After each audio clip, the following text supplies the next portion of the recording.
Hello and welcome to Keystone Academia. Myself, Misbah Saudagar. I am a lead tutor at the Academia. Today we'll be talking about F3. F3 is like one of the most difficult paper in CIMA strategic level. In fact, I would say in all the papers across levels, F3 is one of that, which can give tough time to students. Okay. So today we'll be discussing some of the points from my experience of teaching and discussing with my friends and students how it has been possible for them to clear F3. So I have different experience. So starting from the first, F3 is all about practice. Okay. If you ask me what it needs practice, practice, practice. Having said that, it requires a lot of time. For example, there are people who are, let's say they are taking 2 months for E2 or 3 months for P3. So they might end up taking up to 5 months or 4 months for F3. Why? Because it's very, very long, right? Secondly, being a calculation based, practice becomes very, very important. And as you guys know, time is also a very big challenge here. It's not theoretical, usually it is 50% theory, 50% calculation, or some of the people are getting 60% theory, 40 calculation, 60 calculation, 40 theory. So let's keep it 50-50.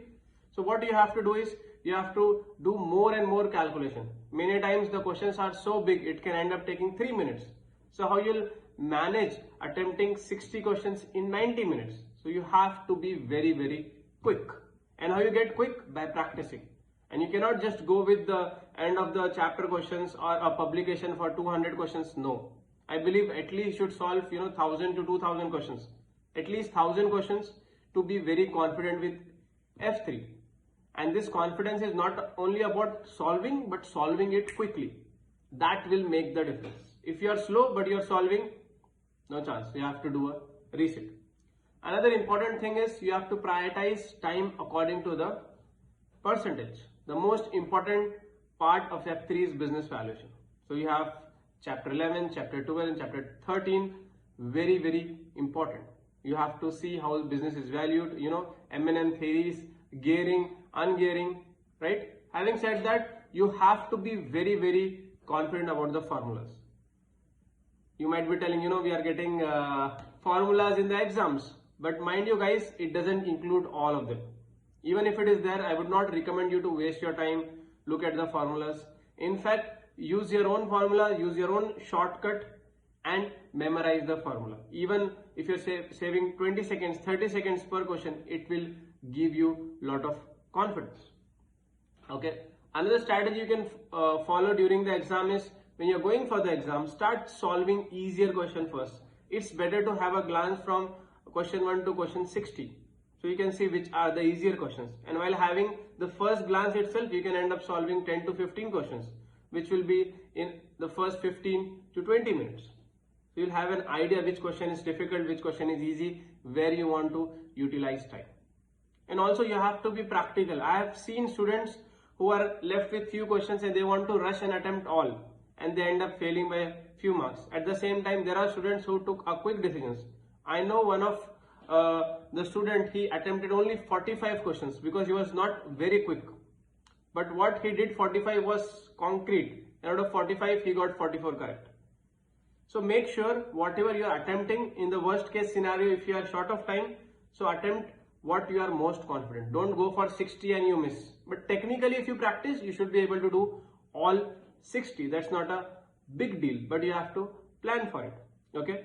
Every chapter should have a strategy and you have to keep reading it again and again. For example, chapter first start with the ratios. You have to be very careful with that. Then you'll be going in integrated reporting. Then M&M theory, capital structure. M&M you have to be very, very confident.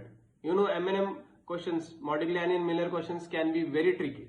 Sometimes they'll ask what is the assumption? What is the conclusion? Right? So some students will get confused between assumption and conclusion. You have to be very careful. And obviously the traditional theories, that also is important. Then dividend related questions are there. TRP is there, theoretical X-rate price. Ultimately, how it affects the share price. Many times you will find question that was not there in textbook. But if you use your logic, you should be able to solve that questions. For example, They might say if this acquisition goes forward, how it will affect the shareholder, how it will affect the shareholder's wealth, right? How much increase or decrease in their wealth. So ultimately the share price or value of the share. So you have to be very, very careful, and they won't give you a lot of difficult calculations when it comes to logic.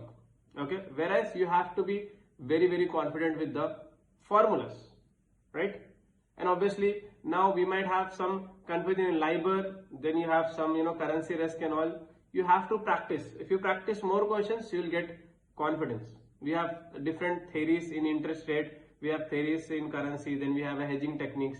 So you have to memorize little bit, and obviously you have to know the advantages and disadvantages.